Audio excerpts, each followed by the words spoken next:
اللہ کے ہاں کوئی کمی نہیں ہے۔ تو اس لیے آج ہم سچے دل سے توبہ کرتے ہیں کہ اللہ تعالیٰ ہماری کمیوں کوتاہیاں معاف فرما لے، ہمیں اپنے مقربین متقین بندوں میں شامل فرما لے۔ تو 3 بڑی نیتیں کریں کہ میں اپنے ظاہری باطنی چھوٹے بڑے گناہوں سے توبہ کرتا ہوں، اور قرآن کی میں نے کوئی خدمت نہیں کی، اس میں توبہ کرتا ہوں۔ دوسرا، میں اپنے اندر عشق رسول پیدا کروں گا، تاکہ عشق رسول پیدا کرنے کی وجہ سے میرے اندر نبی کی اتباع آ جائے، کیونکہ جتنا زیادہ عشق ہوگا اتنا اتباع رسول ہوگا۔ اگر عشق ہے اور اتباع رسول نہیں ہے تو پھر کہیں گڑبڑ ہے۔ اور ایک یہ کہ میں ہر حال میں اللہ سے راضی رہوں گا، اللہ میرے سے راضی ہو جائے۔ یہ 3 نیتیں کریں، میں توبہ کے کلمات پڑھاتا ہوں۔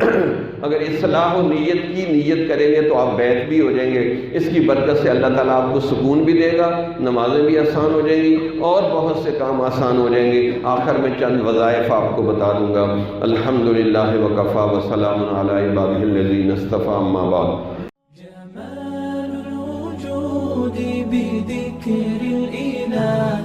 وتصفو الحياة بنور هدى جمال